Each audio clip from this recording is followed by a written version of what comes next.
Vamos para a nossa aula de ciências deliciosa hoje. Muito bem.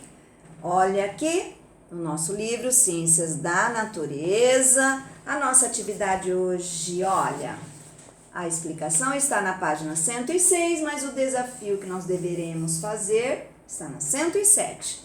Então, data aqui e coloquem aqui também para tirar a foto, combinado? Então, vamos lá. Olha só. Frutas e verduras podem ter micróbios e ovos de vermes. Vocês sabiam disso? Como que vocês fazem quando compram frutas e verduras no mercado? Vocês fazem a higienização correta, lavam? Como que é feito? Olha só.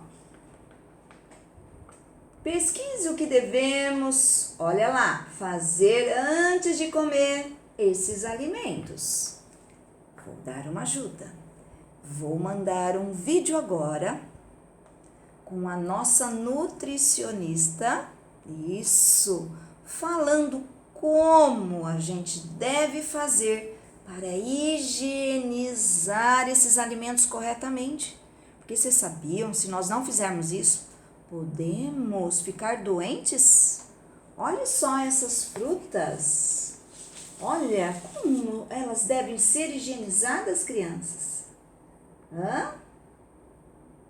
Então, prestem bem atenção no vídeo. E o que ela ensinar direitinho, vocês vão anotar aqui tudo o que nós devemos fazer para higienizar antes de consumir esses alimentos. Então, a pesquisa, a Pro vai mandar o vídeo para vocês ouvirem, prestarem bem atenção. Chamem várias pessoas da família para assistir juntos. Isso porque isso é muito importante. Olha lá, mais um item importante para termos saúde.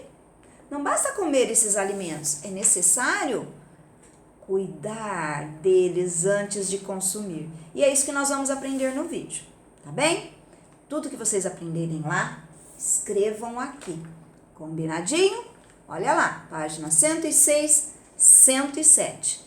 Coloquem data, tirem foto e enviem para a Pro. Estarei aguardando, tá bem? Beijinhos, tchau!